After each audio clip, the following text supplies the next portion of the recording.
Hi, welcome to the webinar. If you haven't found us already, follow us on Facebook. Our Facebook page includes information on long-term recovery webinars, workshops, and much more. You can find it under the name Church World Service U.S. Disaster Assistance. This page allows us to keep in touch with our friends across the U.S., so be a part of our network and we can stay updated on what is going on in your area. So find us today.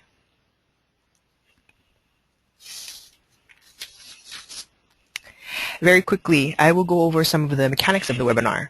We are being recorded. This recording is not going to be available to others, but it allows us to review our presentation and make it better for future webinars.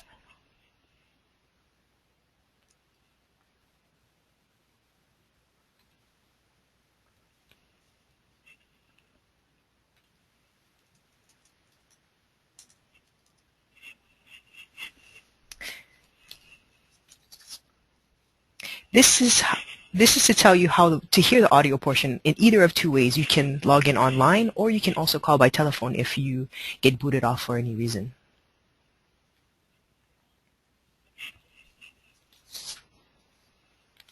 All participants are muted, and depending on the circumstances, we may be able to entertain a few questions at designated times.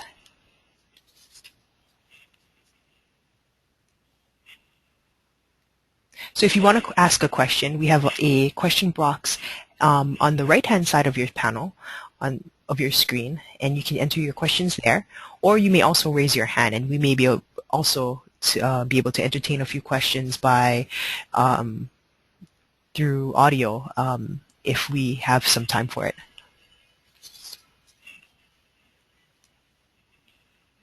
All participants will be able to download a PDF copy of the slides that we have today on our website listed here in a few days or so. So if you don't get any of the information through your notes, we will have that posted as well.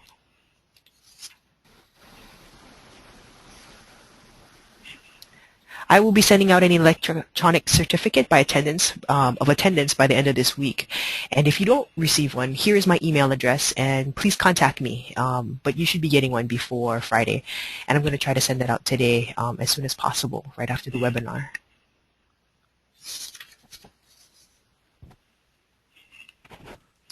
And finally, at the end of the webinar, please stay online and complete a short survey. And again, this helps us to better your webinar experience for future webinars.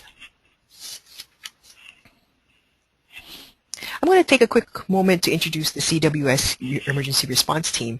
This is Barry Shade, and he oversees our domestic emergency response program. His contact information is provided here, and he's responsible for coordinating response, keeping our community leaders informed, and representing the interests of the emergency response program, and also the staff of Church World, the emergency ERS staff of Church World Service. This is Joanne Hale, and she lives in upstate New York, and she's a specialist responsible for the eastern third of the country, including Puerto Rico, the territories of the Atlantic, and the Caribbean. This is myself. I'm responsible for the western third of the continental U.S., and including Hawaii, American Samoa, and Guam. Sandra. She lives in Mobile, and she's a specialist for the southern tier of the states, from the Carolinas to New Mexico. And this is Bryan Crousore. He will be your presenter today, and he lives in Iowa or Missouri, and he covers the Midwest from Kentucky to Tennessee to North and South Dakota. Here's our regional map. So take a quick moment to see where you are and which ERS represents your state. Joanne's states are in green, Bryan blue, Sandra in red, and my states are in gold.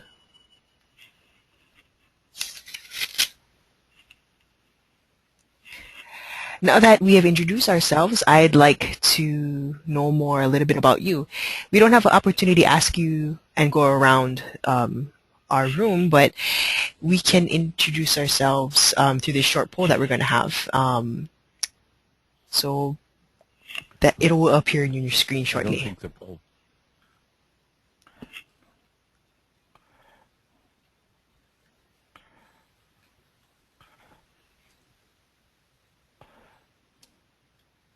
Were we still going to have a poll, Bryan? No, there's none coming up, so go on. Okay.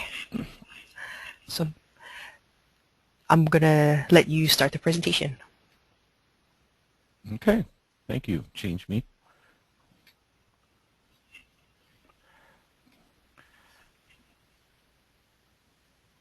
Hi, as Kool-Aid said, I'm Bryan Crousore, and it's my privilege to be with you today to talk a little bit about long-term recovery and especially about how disaster case management is a part of that.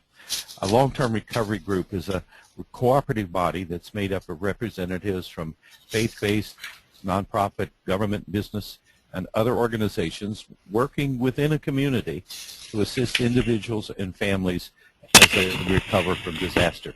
In this presentation today, I'll use the term group as the generic term for long-term recovery groups because they're varied in their structure and they're varied in what they call themselves as much as the communities in which they work. The personality and the operation of every group is unique and reflects local needs, available resources, cultural diversity, leadership style, community support. No matter how a group is structured or what it calls itself, unmet needs committee, interfaith organization, coalition, roundtable, partnership, coordinating council, or whatever name it comes up with, the goal is the same: to unite recovery resources with community needs in order to ensure that even the most vulnerable in the community recover from disaster. Most communities have a varied and diverse religious presence. In organizing for long-term recovery, it's important to include all the various ways in which the faith-based community is present in their community. And every town, village, and city in the United States depends upon nonprofit groups to provide essential human care services. These are but a few of the ones that often participate in long-term recovery groups. But don't limit yourself to thinking about the usual suspects. Develop your network as widely as you can. Local government has an important role to play in long-term recovery. However, it's important to remember that long-term recovery is not a function of local government. It's a function of a whole community in which government is important but not owned or controlled by government. Long-term recovery groups need an amicable and working relationship with planning and zoning, building inspection, streets and public works, and elected officials. Emergency managers are charged with developing and carrying out plans for disaster recovery and mitigation, so community long-term recovery groups will work closely with emergency management, bearing in mind that their workload for many other disaster-related issues is immense. More and more, community business leaders recognize that without effective long-term recovery in a disaster-affected community, their labor force, their customer base, and their community image will all be degraded. Those of us who've been doing this thing for a while will welcome them and provide them with the means of bringing their very considerable resources to bear on a disaster recovery operation. Businesses and industrial structures are often located in flood-prone areas and are vulnerable to the same disaster events that affect homeowners and renters. So long-term recovery groups emerge from the community that's affected by a disaster. They emerge maybe from the fertile soil of a pre-existing COAD, that is a community organizations active in disaster, from a citizens court council, from a ministerial alliance or an interfaith coalition, from an agency roundtable, or simply from concerned citizens banding together to meet a crisis. Long-term recovery groups are organic rather than official. That is, they emerge and grow, live their lives, and then go dormant or simply cease. They receive their authority by acclamation and acceptance rather than from appointment or election. They are cooperative and collaborative bodies rather than command and control organizations. They make decisions by building consensus rather than by executive decision making. Who has a stake in the recovery of the community? Those leaders and businesses, those organizations, and the more individuals and organizations involved in recovery functions, the more buy-in at the local level there is, the better the long-term recovery will work. A mission statement describes how the organization plans to make a difference in the community in response to a disaster event. It does not need to be long or complex. In fact, the best mission statements are brief and to the point. It briefly describes who is participating and the group's primary objective and program overview. It focuses on disaster-related needs, geography, and its goal. Some groups create a mission statement that is specific to one disaster event. Others are more broad and allows a group to respond to multiple events. A simple, effective mission statement could sound like this. The Douglas County Long-Term Recovery Committee has agreed to work together to address the disaster-caused unmet needs of people in the county. You don't need to spend time reinventing the wheel. There are sample mission statements on the resources we will highlight at the end of the presentation.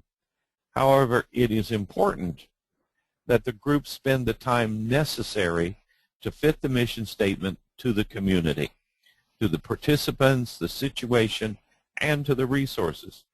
Don't take the seemingly easy way out by just finding somebody else's mission statement and saying, that sounds pretty good, let's just change the name and use it. In the end, time spent wrestling with your mission statement will be time well spent. Although the concept of the long-term recovery group has become the accepted way of managing a community's disaster recovery, we don't just turn them out with a cookie cutter. I've probably helped organize or work with a few hundred groups over the years, large and small, effective and, not so much. And I've yet to find two that were exactly alike. The personality of the community and the type of the disaster are basic determinants of what the long-term recovery group will look like. Because a long-term recovery group is a cooperative body that's made up of representatives, as I said, of faith-based, nonprofit, government, business, and other organizations working within a community to assist individuals and families as they recover from disaster. Long-term recovery groups are as varied in their structures as are the communities in which they work. The personality and operation of each group is unique and reflects these things that you see on the screen. But the goal is the same, to unite recovery resources with community needs in order to ensure that even the most vulnerable in the community recovers from disaster. Long-term recovery groups can have many names. And it's not so important what you call it as that each group shares the one goal of matching recovery resources, unmet disaster-related needs, and the persons affected by a disaster in the community to the desired outcome that all recover, even the most vulnerable in the community. Long-term recovery groups undertake several functions, yet not all groups will have the need to do all of these things, but most will find that in one way or another they will need at least to consider all these functions. This chart gives some of the tasks most commonly used and is intended for your information. This is not a mandate. This is not to limit your options for planning and implementation of your community's recovery work. In some cases, several of the activities may be performed by one person, by a committee or a task force. Although any recovery process may not present a need for all of these aspects of programming, it's suggested that consideration be given to exploring the need for each. In addition, although many of the functional structures may apply to only a larger operation that exists over a considerable period of time, it may be helpful to consider functions or adaptations of those functions by use for a long-term recovery group. So let's take a brief look at each one of them. Sometimes we start out early after a disaster by hosting hordes of volunteers who come to do cleanup and debris removal and even perhaps muck out after a flood or other kinds of immediate kinds of things. And so oftentimes long-term recovery gets started with that very same process of organizing volunteers. So some of the volunteers that are come are trained and affiliated with faith-based and other organizations, but many are spontaneous, willing workers. Long-term recovery depends on coordinated, skilled volunteers that work together in an organized way to address the many functions of long-term recovery. But case management is a central function of recovery. Reaching out to those who have unmet needs, assisting them in creating a recovery plan, and guiding them through the complicated process of accessing the governmental and private resources available to them, keeping information confidential, and avoiding the duplication of benefits, but making sure that people receive the help that they need. Construction management works with those who've lost homes to see that they return to safe, sanitary, secure, and functional housing. The solicitation, receipt, warehousing, and distribution of donated goods, the right things at the right time in the right place, is a critical aspect of recovery and must not be undertaken without the thoughtful development of capacity and training of persons responsible.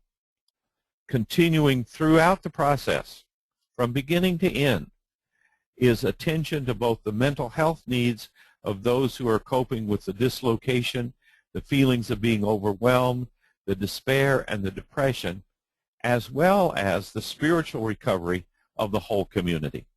Often overlooked or simply referred to professional mental health workers, spiritual and emotional care is also a long-term recovery function.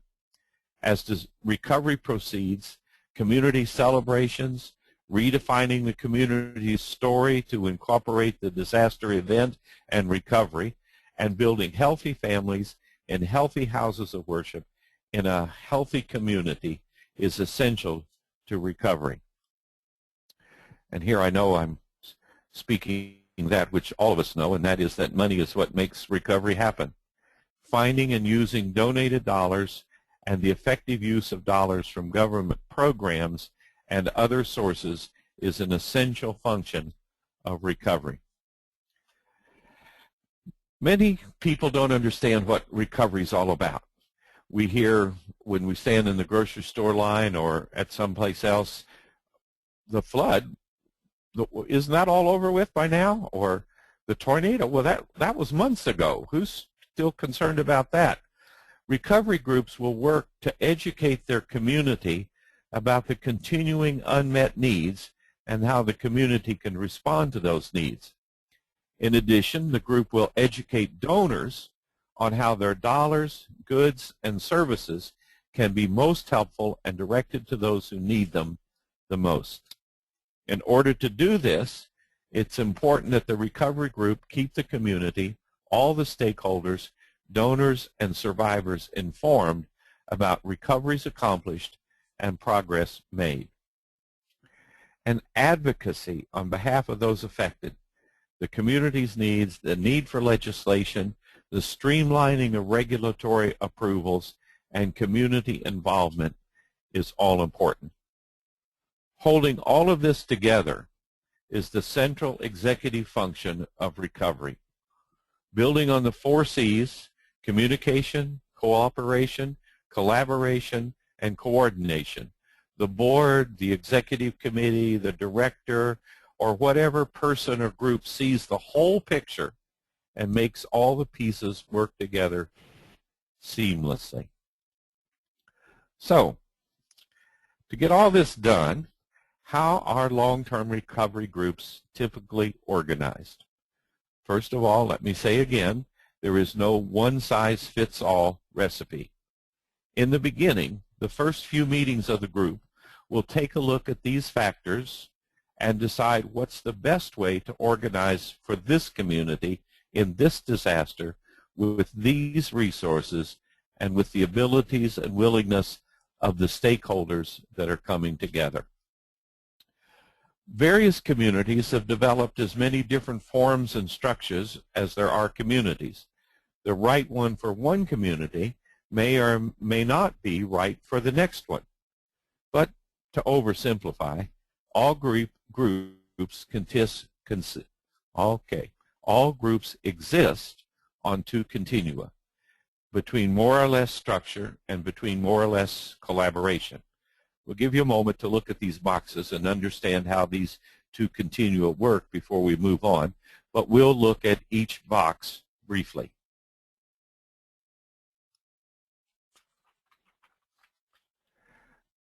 Least structured and with less collaboration is a simple pattern in which pre-existing faith-based community and other organizations stay in touch with each other about what they're doing and who they're doing it with. There may or may not be any meetings to do this. Group emails, regular phone calls, or conversations between leaders may be able to accomplish the recovery. This may be the best choice in some situations in some communities. With no more structure, but with more collaboration, stakeholders may continue to provide the services that they do in non-disaster times, but meet together to find and address unmet needs that none of the groups can meet with their regular programs and resources. They may have to tag team with the survivor to address a series of unmet needs. But putting together a community coalition that meets regularly, has unified case management processes that uses common forms, language, and provides equitable services is another choice. The coalition of existing stakeholders, agencies, and faith groups will structure themselves to address all, or at least most, of the functions we just talked about. They may agree that one or more groups will take on one function and others will do other functions. They may have committees and subcommittees to make sure that they have an effective recovery process.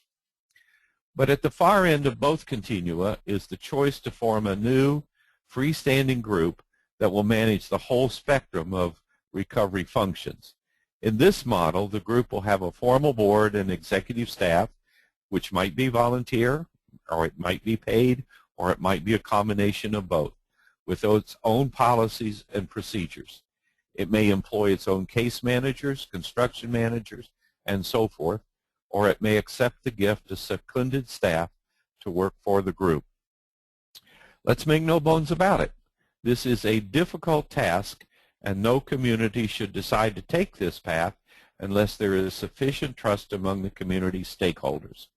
They must be willing to give up some personal and institutional identity to collaborate in this type of recovery operation.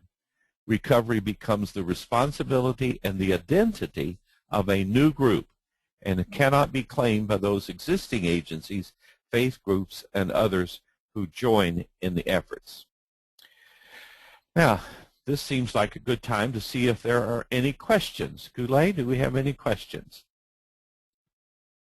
Bryan, we don't have any questions at the moment. Okay. Encourage people that if they have questions to write them in the question box on the control panel at the right side of the screen. But if there are no questions yet, we will move on to talk a little bit more about case management and casework. We'll do a little more detailed description of how case management fits into the whole picture of long-term recovery. Case management is a general term that's used in many ways by many organizations and for many purposes. It seems important that we clarify what we mean when we use that term in the context of disaster recovery. The largest professional body of social workers is the National Association of Social Workers. They have defined a social work case manager in these terms.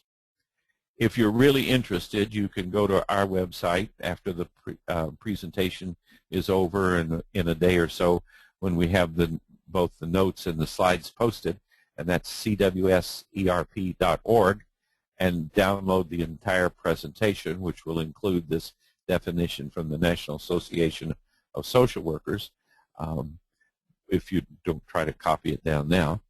But for our purposes, let us say that disaster case management embraces this definition and this one, which is the definition of the disaster of case management according to the Case Management Society of America.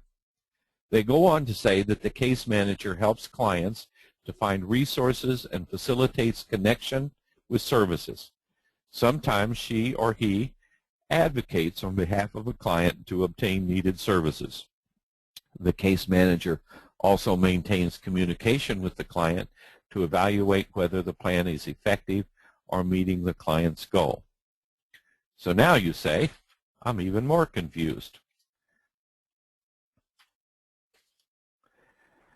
So within those general definitions of disaster casework and disaster case management, we embrace those definitions, but we attempt to take a somewhat different approach. Too often caring people, and most social workers and case managers that I know in social service agencies and community organizations are truly caring people who work in very difficult jobs. And sometimes they're burdened with too many clients, with too much paperwork, too many phone calls, and too many conflicting rules and regulations. As a result, what sometimes happens is that it turns into a process of filling out forms to determine eligibility for programs. A long-term recovery group will free the disaster case managers from much of this by working out mutual agreements for common policies, practices, and forms across the boundaries of agencies, faith groups, and persons who are doing the disaster casework and disaster case management. In disaster casework and disaster case management, we start with the expectation that we will not add one more task to an already overburdened agency and its employees. We will begin where the client is and work from there to where the client wants to be. Another way of saying it is that the programs and the institutional silos in which we usually work makes disaster-affected persons have to search out and assemble the resources necessary for recovery. Disaster casework and disaster case management attempts to communicate, cooperate, coordinate, and collaborate so effectively that the silos are connected and all impact the person in need at the appropriate time with the appropriate resources. I hope that helps a little. But now to get into the details just a bit. The members of the National Voluntary Organizations active in disaster have agreed on definitions of disaster casework and disaster case management that I hope will make things even more clear. Shakespeare said it first, "A rose by any other name would smell as sweet." For our purposes today, we're using the terms disaster casework and disaster case management in the ways that have been defined by the National Voluntary Associations active in disaster.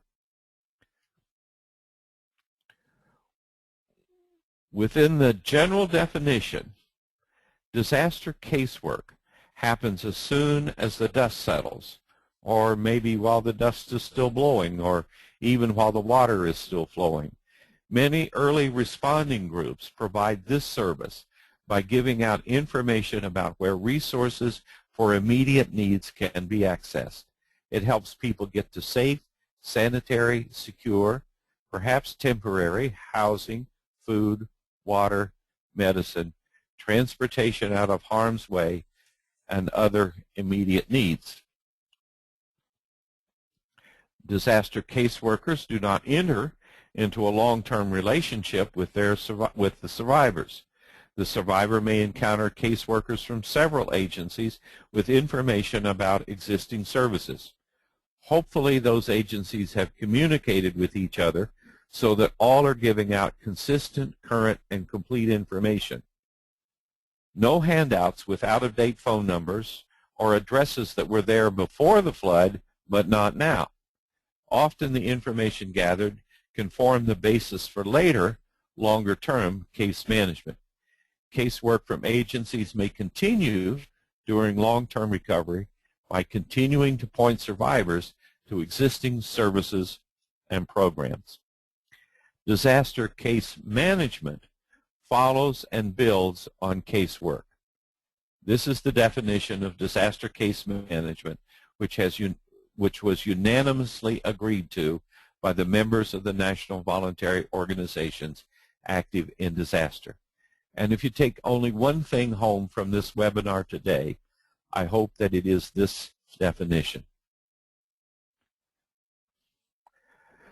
More comprehensive than disaster casework or general case management, disaster case management deliberately addresses needs beyond qualifying persons for existing programs and entitlements.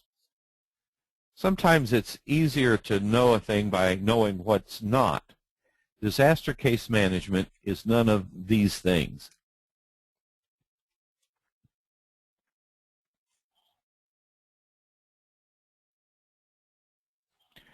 Nor is it any of these things.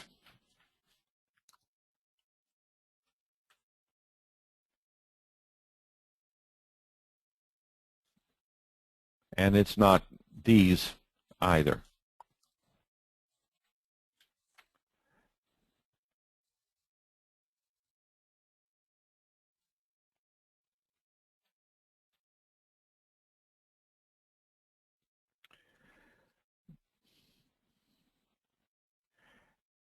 And the previous slide emphasized that disaster case management is not the whole of long-term recovery. It is, however, in nearly every disaster, an essential function of long-term recovery.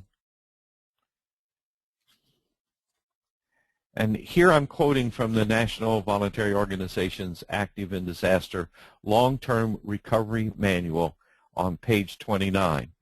And we will reference the website where you can find that manual at the end of the webinar.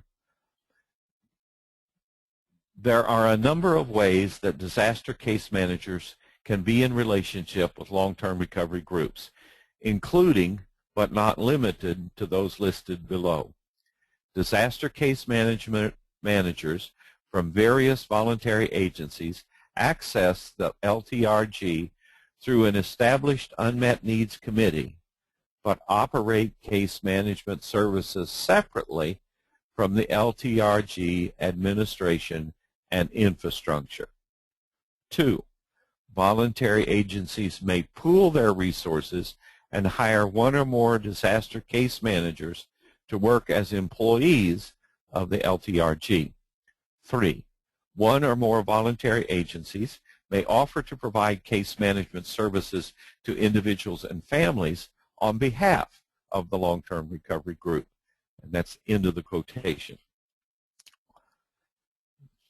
Whether the DC managers are all working for the long-term recovery group for their respective agencies or in some other manner, all cases are presented to the LTRG in the manner that the LTRG has determined, so that all cases, regardless of case manager or case management agency, will report in the same format, and all cases will receive appropriate goods and services within the resources of the LTRG.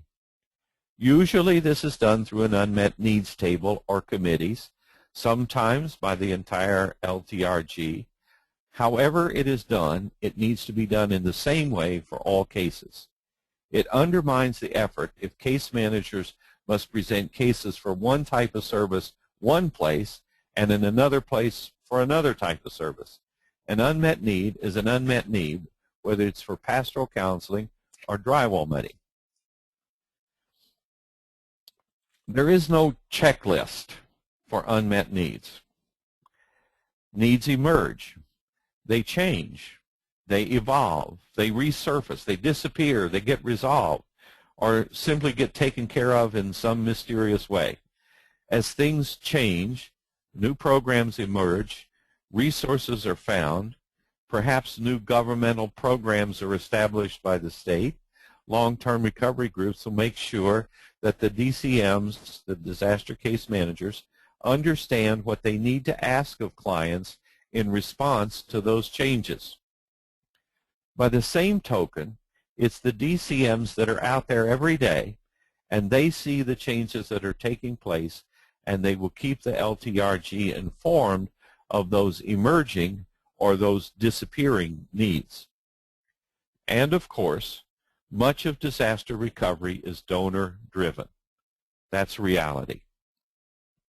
Those who provide resources need to have information too. While donors should not have personally identifiable information about clients, aggregate information about needs is what makes the resources flow to the long-term recovery group. Sometimes long-term recovery groups will be asked by donors, well, give us the name of a family and we'll take care of them. That can only be done with the explicit written permission of the family or the client involved. We cannot give out personally identifying information to donors without the client's information and without that being a part of the whole system of long-term recovery. DCMs don't exist in a rarefied world in which they are above the messiness of finding resources, but they must maintain confidentiality. Whether researching duplication of benefits, providing the public with information about recovery, responding to requests from government officials, seeking resources, aggregating information, or closing up the operation, everything is done in a way that maintains the confidentiality of personally identifying information. It's always a balance between confidentiality and telling people what they need to know, when they need to know it.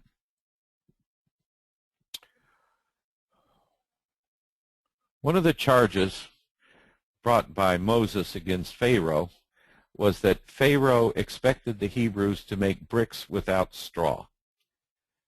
Disaster case management requires resources, money for travel, a safe, sanitary, secure, comfortable working environment, transportation, communication equipment, and most of all the privacy for meeting with clients and doing client research away from others who could overhear.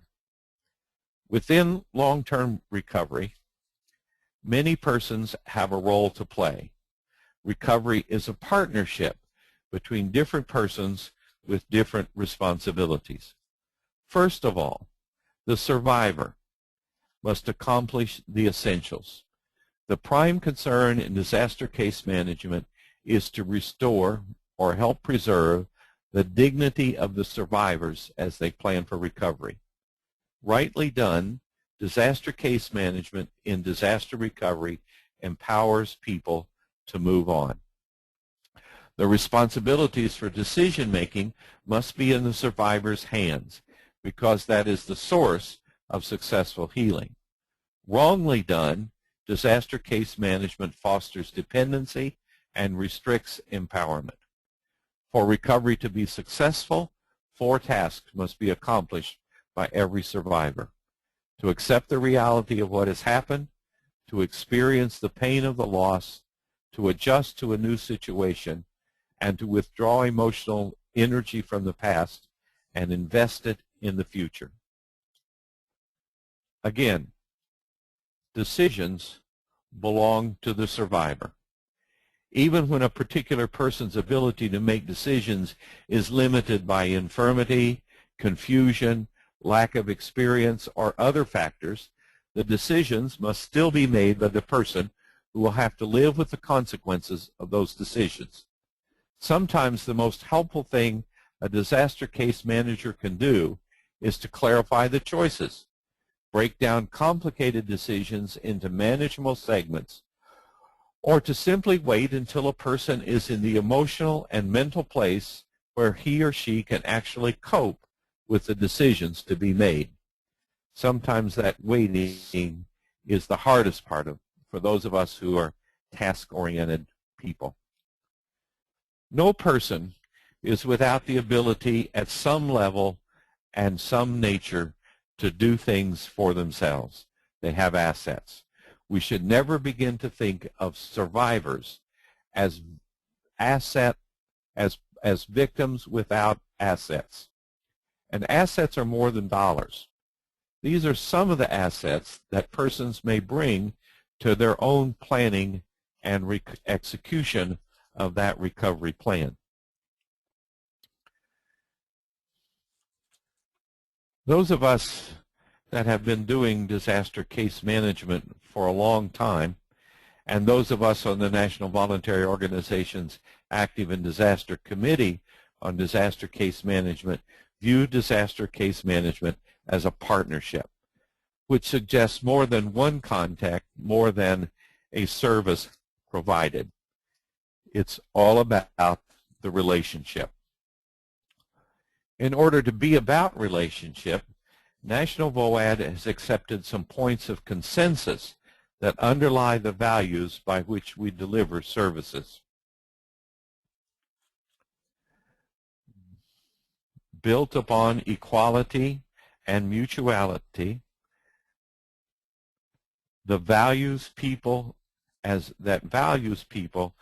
children of a caring God, entrusted to God's caring people, and that recovery takes place in relationship.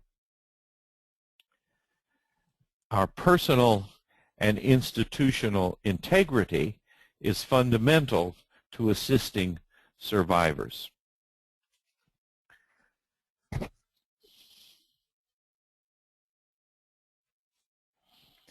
Our partners at the United Methodist Committee on Relief have created a really handy and comprehensive chart that outlines the process of recovery. I've just received word from others on the VOAD Case Management Committee that National VOAD has accepted this document as their own, and it will be co-branded, but the formatting for that co-branding hasn't been done yet. So this is the original UMCOR division, and I want to take a moment to thank the people at UMCOR for work well done.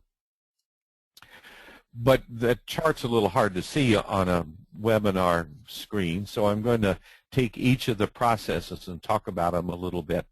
It's easier to read it than it is on the chart, so here's the processes. Disaster case managers don't sit in offices and wait for clients to come to them. We do everything we can: house-to-house visits, phone calls, meetings in natural gathering places, and letters, emails, social media, and every other means of locating and reaching out to those who need disaster case management.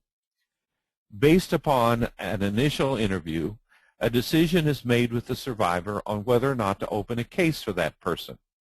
Many people will have resources and can move on without referral to existing programs and services.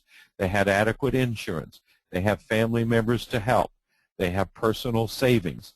They received a FEMA grant or whatever that makes it possible for them, and they will not have, or at least don't anticipate, any unmet needs. Maybe appropriate referrals to Small Business Administration for a loan or to someplace else is all that is necessary. So the case is, no case is open, but a record of that initial interview and that decision is made. But in some cases, you will proceed to a more in-depth assessment. Fundamental assessment includes understanding more than resources and needs. You can't do this kind of an assessment with a checklist. It involves getting to know the person's understanding, his or her history, the current situation before, both during and after the disaster event, and what the client sees as desirable and realistic. This is the point where the client begins to define what the acceptable new normal will be and begin to divert emotional energy from the past to the future. Then you come to the part that can be done in the office. With the client's permission, clearly articulated, written, and signed, the disaster case manager researches information about benefits received and potential benefits. With all this information in mind, the client and the disaster case manager work together to develop the individual or the family case plan, to set goals and define action steps that will accomplish those goals. Then, usually meeting with the case supervisor, a peer group, the unmet needs committee, or the full long-term recovery group, the disaster case manager identifies services that will move those action plans towards realization. Following the sequence of using public resources first, then individual resources, and finally previously identified donated resources, while avoiding as much as possible the duplication of benefits or services, the case comes to the long-term recovery group or the unmet needs committee of that group. Here, needs that cannot be met are discussed to see if resources can be found, adapted, or created to meet those identified unmet needs in a person's recovery plan.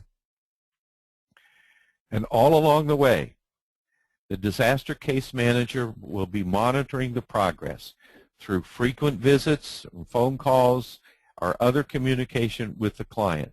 It's not the DCM's job to oversee construction, to haul furniture, or to provide spiritual and emotional counseling. It is the DCM's job to see that those things, if they are a part of the recovery plan, are happening in a timely, effective, cost-efficient manner. Along the way, there will be decision points at which the case may be closed or revised. And when the recovery plan is met, a formal agreement with the client that all the work and activities that were agreed upon in the recovery plan have been accomplished to the client's satisfaction. That closure statement becomes a part of the client's permanent file. And the client moves from what was to what is to be.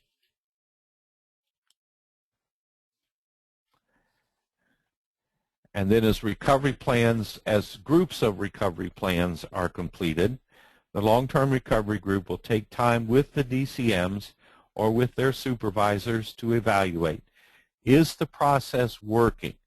Is it working for the clients? Are there sufficient disaster case managers to handle the load? Are resources available, or do we need to search further, do more recruiting, do more resource management to accomplish the aggregate of the recovery plans? And a very important part is, are the DCMs being supported emotionally and spiritually as they work in difficult circumstances? All those will add up to asking, is the long-term recovery group working effectively? Now, Kool-Aid, I hope we have some questions by now. Let's see, we do have a few. Start at the top. Will the PowerPoint be available after today? The notes for this presentation, the answer to that question is the notes for this presentation will be available at www.cwserp.org in the next few days or so. So stay tuned to our website to find those notes. And another question was, go ahead. I just wanted to emphasize what you said. It takes us a couple of days, so don't go looking for it this afternoon, because I have to finish it up, send it to our New York office, and they have to get it onto the website. So it may be the first of the week, but it will be there. Okay, great. And certificates for this webinar will also be available.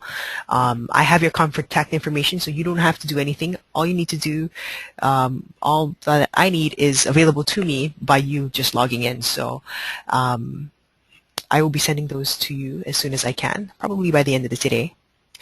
And our first question regarding the presentation today, Brian, is: are there Canadian distinctives to case management?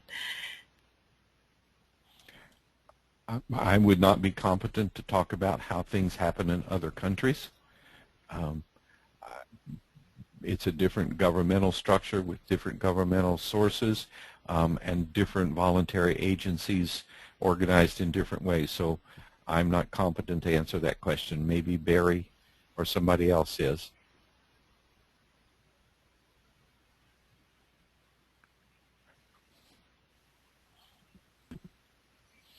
If there's anybody on the line from Canada, maybe you could raise your hand and answer the question. This is Barry. Go ahead, Barry. I guess I would stress the same thing that Brian said. None of us are trained or have ever worked in Canada, so we can't really address the peculiarities of the laws there and the way the volunteer organizations and the government work together. But I will say that many of these principles will apply as far as separating the work into the different tasks that you need to address. In some fashion or another, I'm sure that all these issues will need to be taken into account. So from that point of view, I think much of this presentation can be helpful as a guide, but it certainly would need to be reflected upon in view of the differences north of the border, so to speak. So, and if you're from Canada, welcome to the webinar. We're glad to have you with us.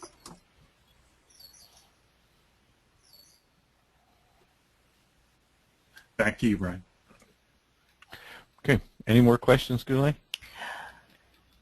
Well, there's one question. What is LTR? I guess they're asking what does that stand for, and that stands for long-term recovery.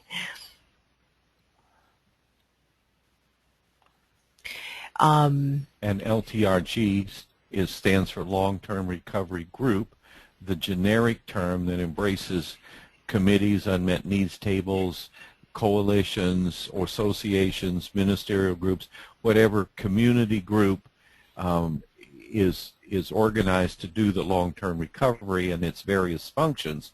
But for training purposes, we use long-term recovery group as the generic term.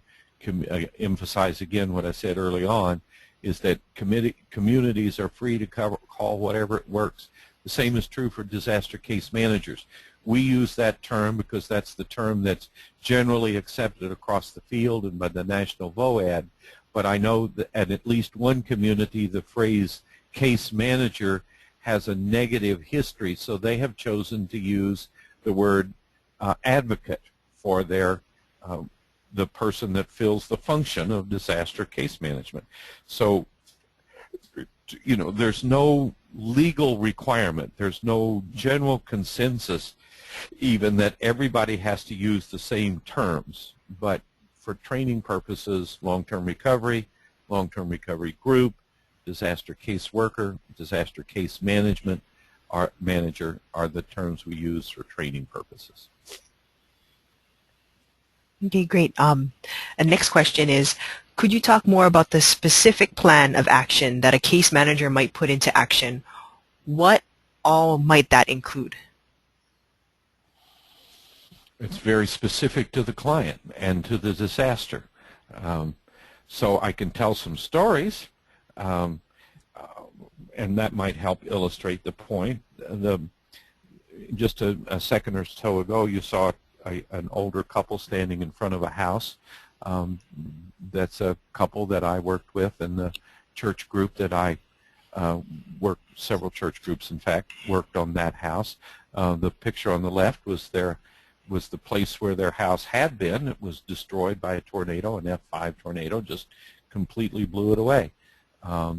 So in their case, the disaster case manager and that family, that couple, worked out that they had enough FEMA grant to buy materials. They needed to have volunteer labor groups do the labor, but they had children who could provide some furniture and pots and pans and silverware and dishes and all that kind of stuff. They had neighbors who would help with interior decorating. So all of those things were put together to make that plan for that family, which is a fairly simple, straightforward rebuilding of a disaster-destroyed home. Other case plans might not involve much in the way of rebuilding at all. It could be mostly a spiritual and emotional care plan, in which, first of all, a survivor is paired through case management with a professional mental health counselor and is experiencing particular, but might also be referred to a community pastor or other spiritual caregiver who will do long-term follow-up with that person as they reestablish some sense of meaning in their life after a disaster event.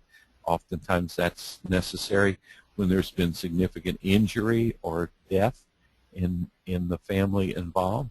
So between the extreme of just a building and the extreme of no building but lots of emotional and spiritual care, you've got a whole range of other kinds of things that can go into a disaster case plan. Ask the person that asked that if that gives a suggestion of where they want to go with that question.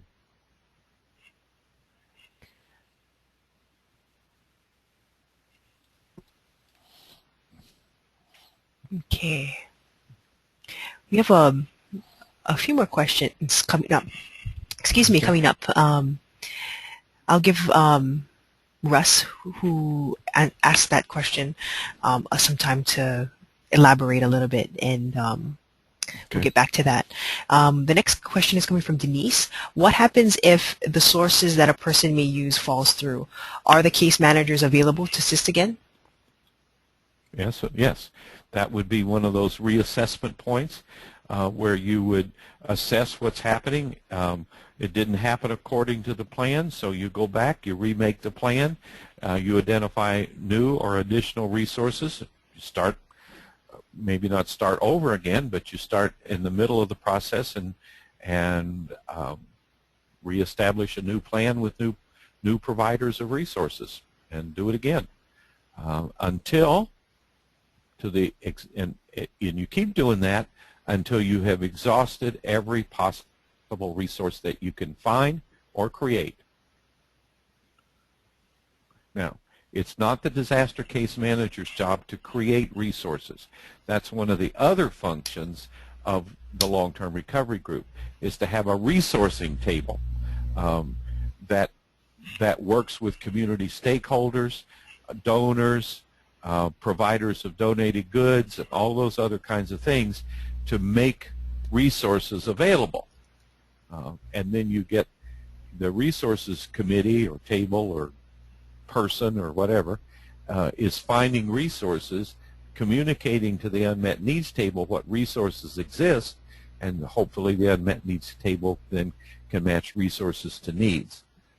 If there are needs that there is no resource that has yet been identified, then that's a place where you begin to use public meetings, information in newspapers, on the radio, on the television, and social media, on the disaster's website, to say, we need these things, or we need this service, and to continue to see if those services can be gotten somewhere.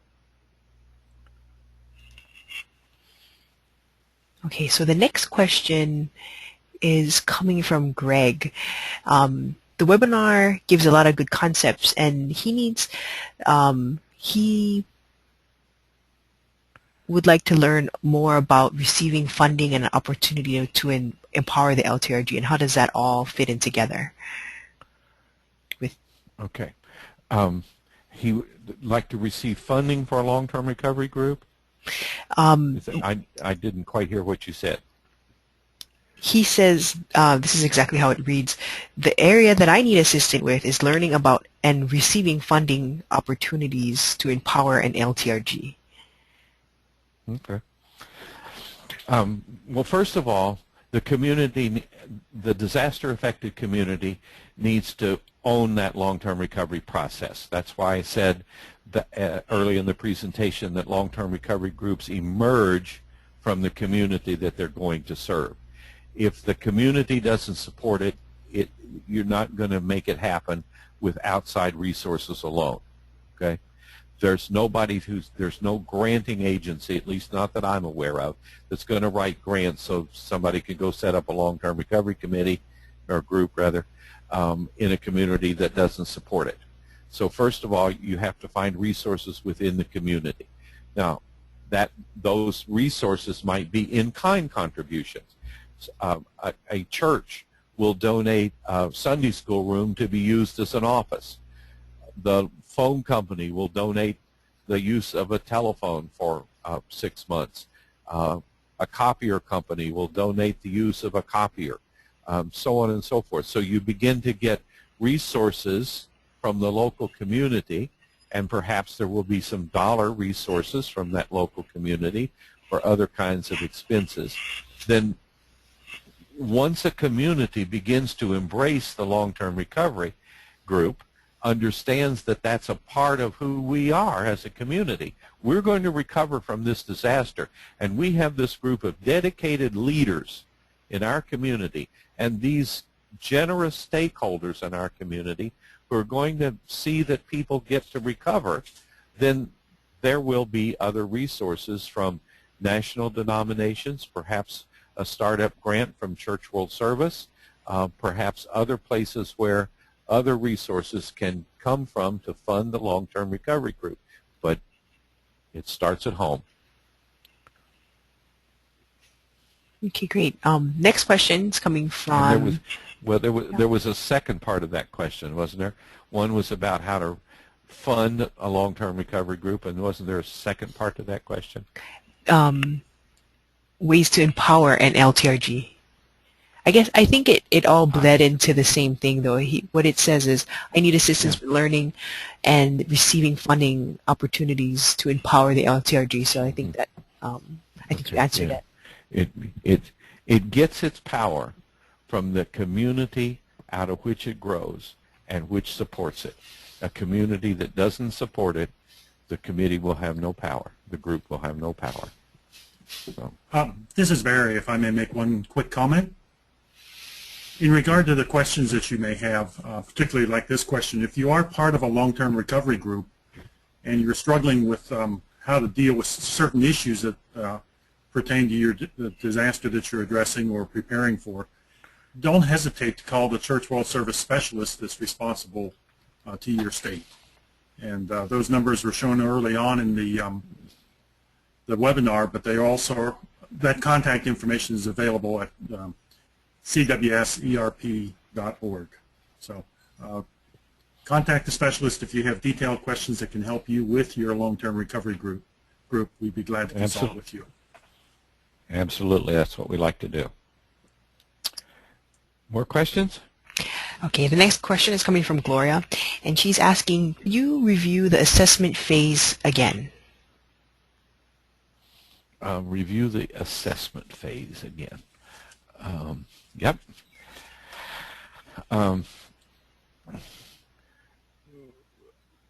First of all, assessing is understanding who the person is. It's understanding their history and their current situation, and then understanding how that's been impacted by the disaster and what they hope to accomplish, how they define their new normal.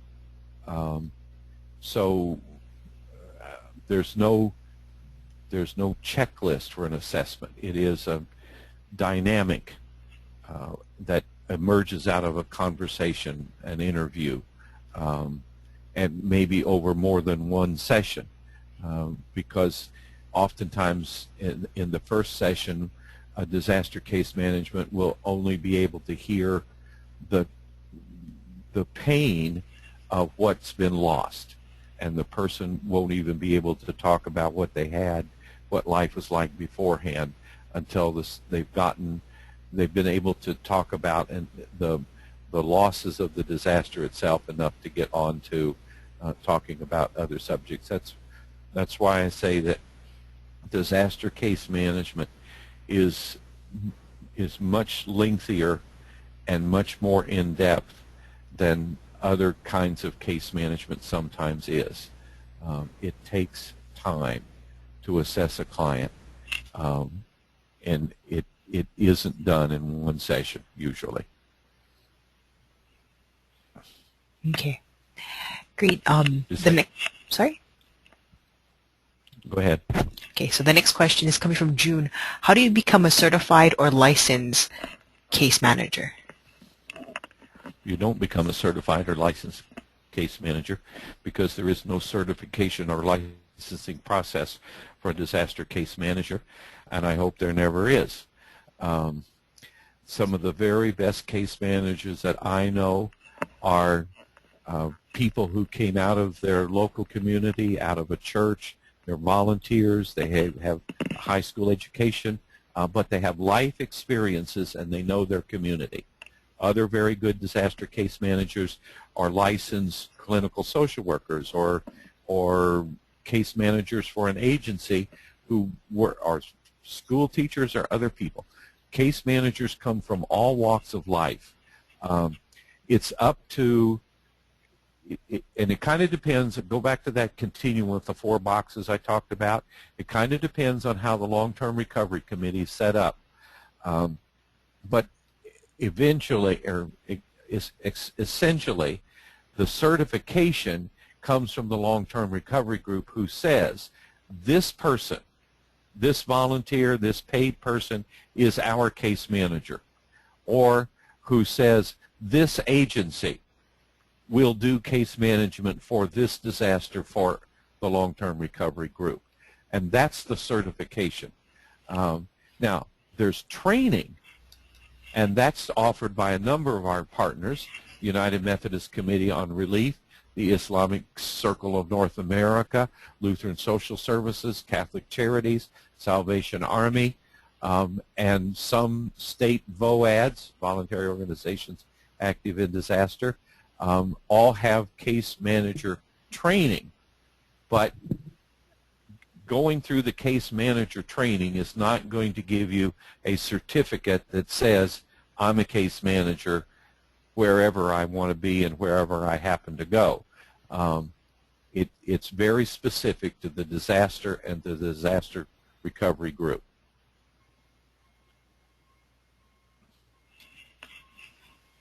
Okay, so the next question is coming from Rosalind, and she's asking, has there been any work with tribes?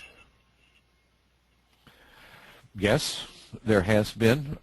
Tribes, being sovereign, have their own procedures in some places. In some places it's very similar to what I've outlined here for other communities. Many tribes have their own their own emergency managers and their own long-term recovery groups following disasters. In some cases, tribes work through the state voluntary organizations active in disaster, and some places they do not. It's specific to tribes. But yes, we've worked with tribes. UMCOR has worked a lot with various tribes in doing disaster case management training, I think. And certainly people from Native American or Eskimo tribes are welcome at our training and welcome to these webinars. And we would certainly welcome the opportunity to be invited by a tribe to do long-term recovery training. But they, being sovereign nations, have the right to invite us or not to invite us. Okay. Okay, so the next question is coming from Eloise, and She's asking, what are appropriate options or things to do with the client on permanent file once the long-term recovery is complete? There is no central repository of files anywhere. I think the long-term recovery group belongs to the community, and the files at the end of that process belong to the community. So I think a part of the process of the long-term recovery group doing its work is deciding what will happen to the files when they close. They should be, if they are kept, they should be kept in a place, and access to those files should be clearly defined. Who might have reason to access those files and for what purposes? Again, it's about protecting confidential information, personally identifiable information, and making sure that those are kept in a good place. Oftentimes they are anything that contains client information after a period of time, 2-3 years perhaps, are destroyed as the ultimate protection of client information. But certainly aggregate information from client files, how many houses were rebuilt, how many 2x4s were used, and all that kind of stuff, is helpful information for other groups in planning for their own disasters. One place where information is kept is in what's called the Coordinated Assistance Network, which is a disaster case management tool that can be used by organizations and case manager organizations and agencies, where information can be stored and aggregated and client information kept confidential. So, but that's another whole training on how to use CAN. So we won't get into the details of that today, but those files belong to the community.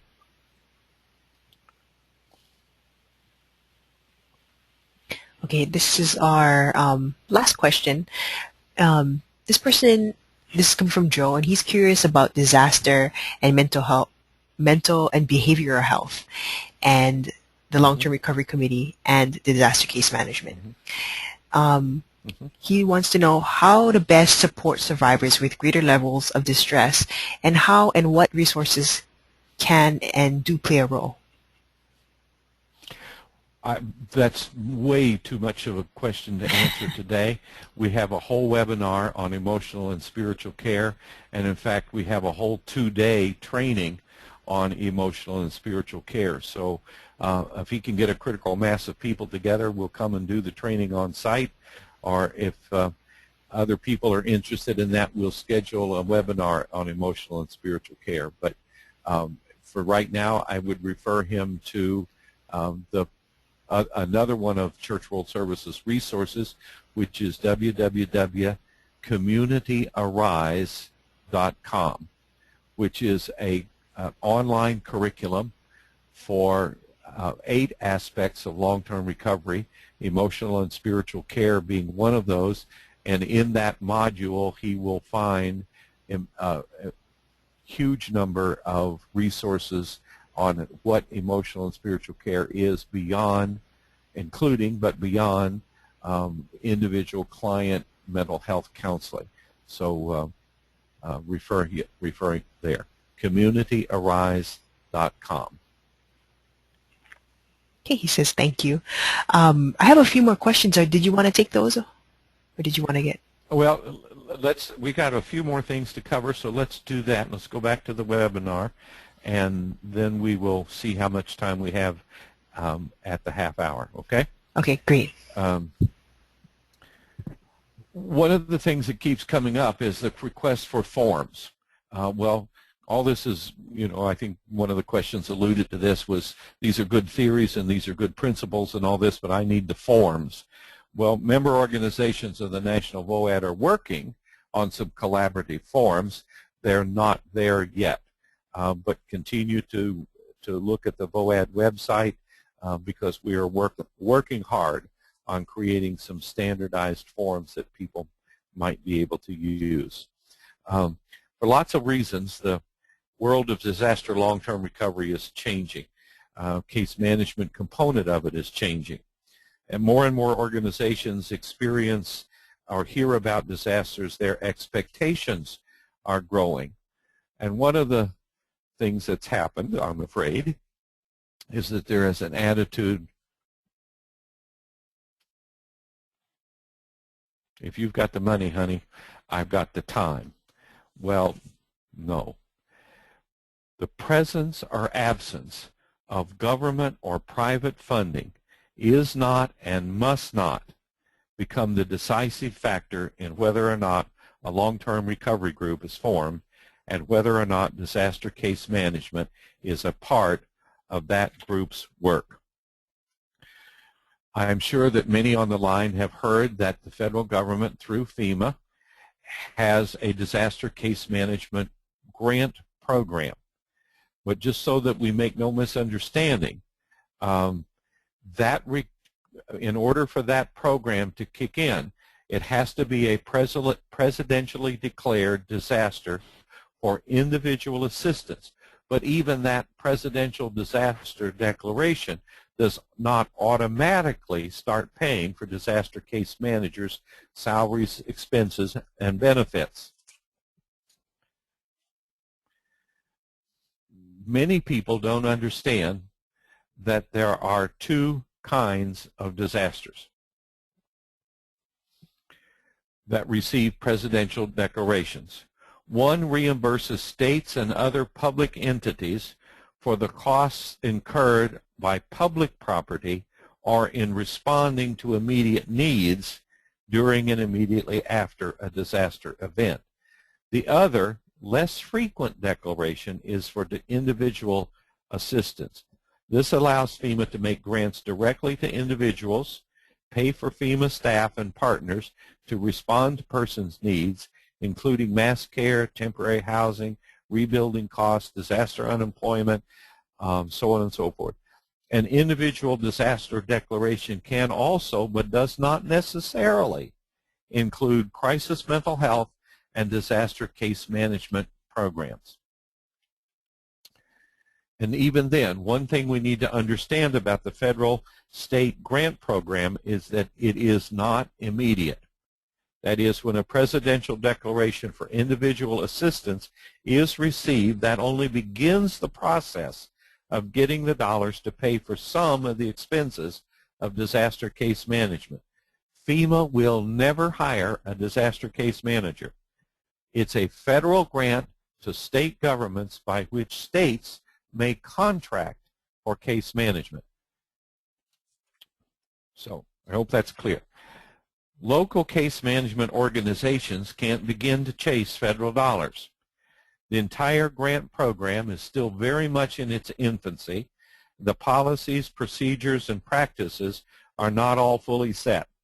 There have been problems in recent disaster operations that received disaster case management grants.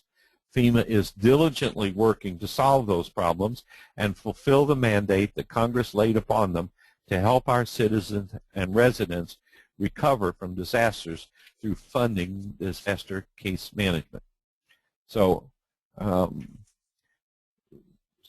if there are any questions, let's skip questions right now. I'll come back to that in a minute because I do want to cover this next. There are many disasters in which no FEMA assistance for disaster case management will be received.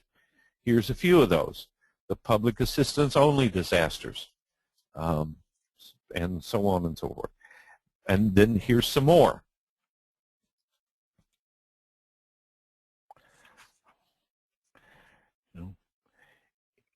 There may be times when the U.S. Department of Agriculture or the Small Business Administration can make disaster declarations separate from a presidentially declared disaster with which FEMA will respond. Now, whether or not there is federal money for disaster case management is really irrelevant in determining what disaster case management is and how it is to be delivered. The National VOAD website, quoted here, has resources to guide in the implementation and development of a disaster case management operation. and especially the document Tools for State VOADs to Prepare for Disaster Case Management is a very useful resource there. So for more information about disaster case management and long-term recovery, including resources to develop long-term recovery in your community following a disaster, here is a primary resource.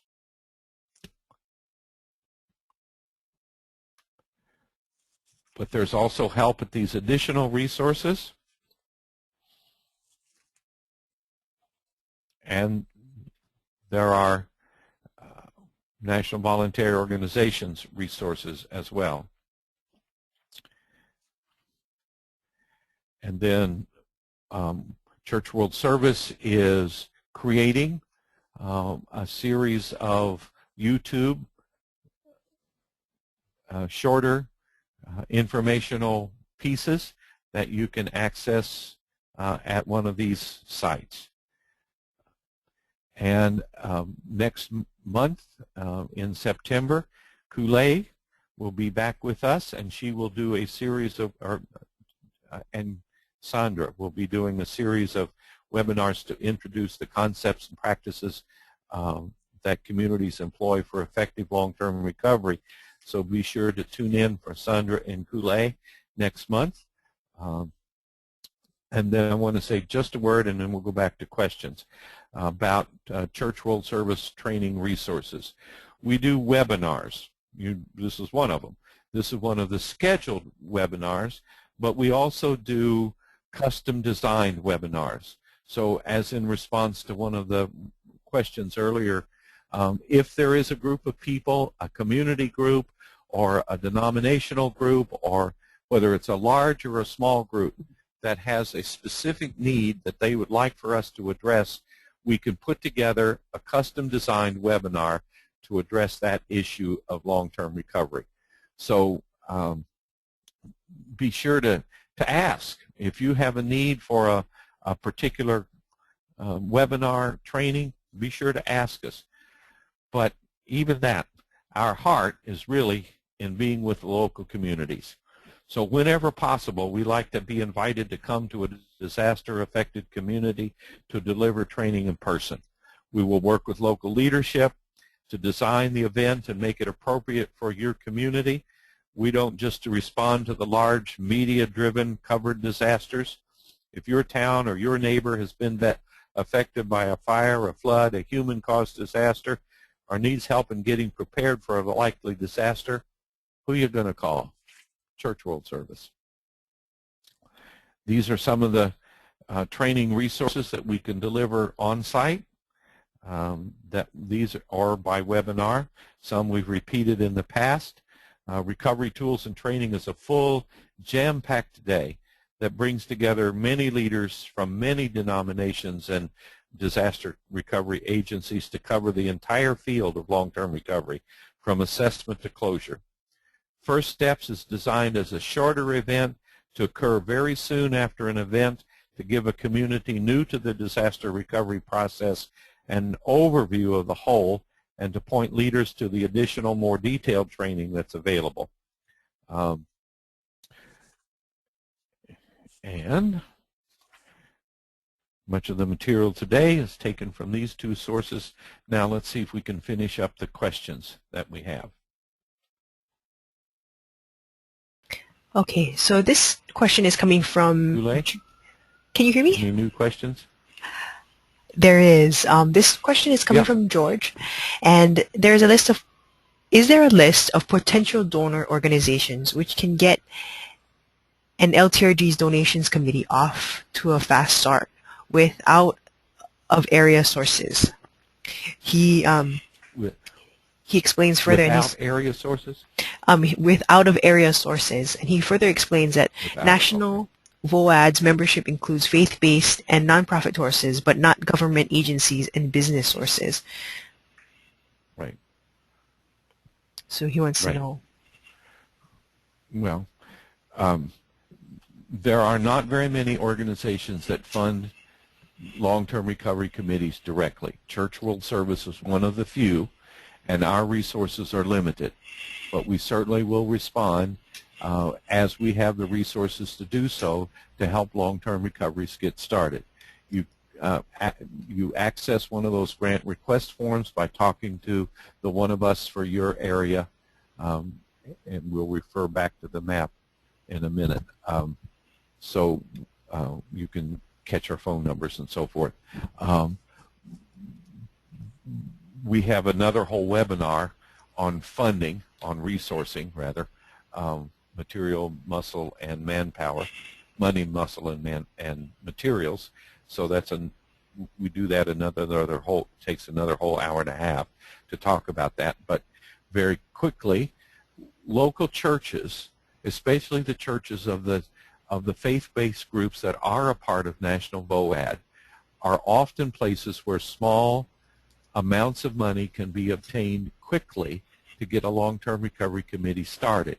Then those local churches, or in a few cases, well, not just churches, but synagogues and mosques as well, those local houses of worship, I should say, can start off a long-term recovery group with small amounts of money, but then also be in touch with their second level, their judicatory level organizations, or their national organizations to help fund long-term recovery. But I want to say, again, I cannot emphasize too much that if the local community doesn't own it, it's not going to be funded by outsiders, because outside groups need to know that this long-term recovery group is supported and embraced by the community it's going to serve. And funding it is one of the ways that a local community shows its support.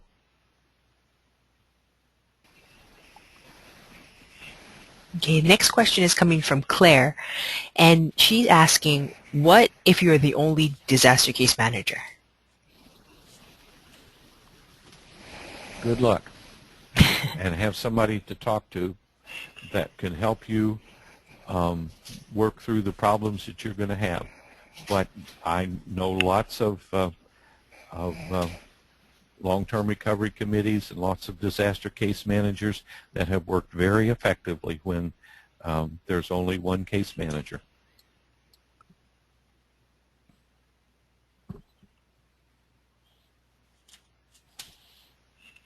And bless your heart. And another question come from Claire is, what if you're a DCM and you are given several classes and there's not enough resources and you spend time searching for help and taking time away from the attention of the cases? That's why I say that disaster case management is one function of long-term recovery, and it cannot function by itself.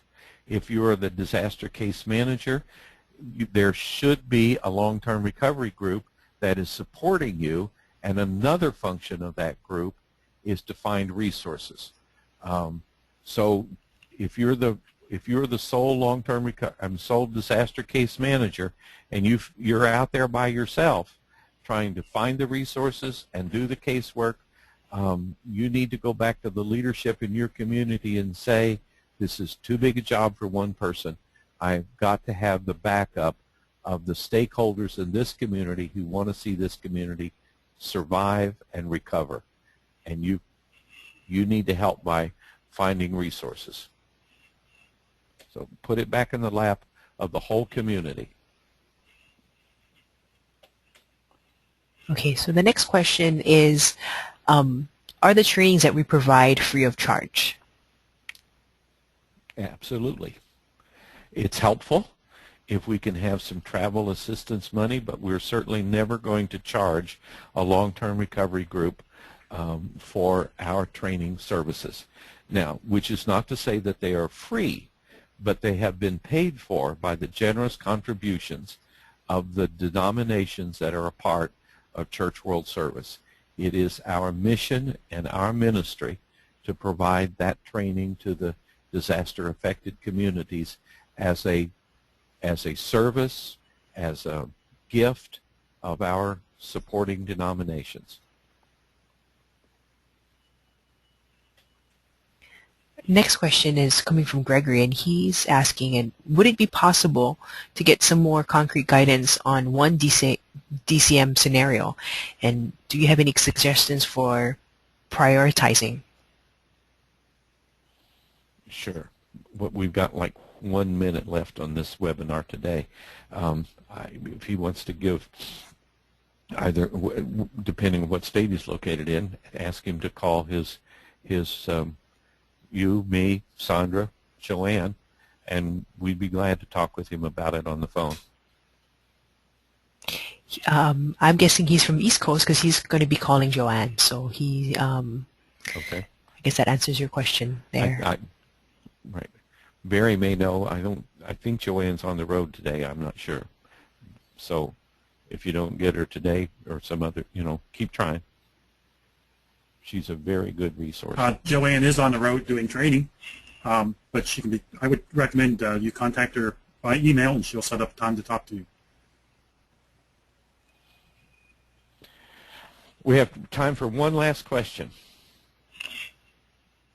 That sums up all the questions that we have for today. One last thing, one last point that someone was asking was, let's see, she wanted the addresses of the ERSs, and those will be available through the PowerPoint notes that we will be posting online in a few days or so. So if you need, okay, so Bryan is posting those right now for you to have a look. I'll put them up very quickly. Yeah. Here's Barry's contact information. Joanne.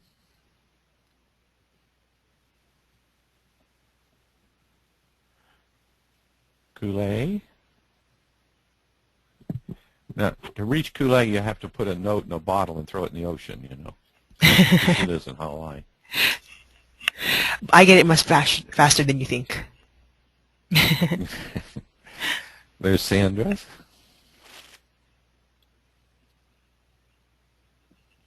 And there's me.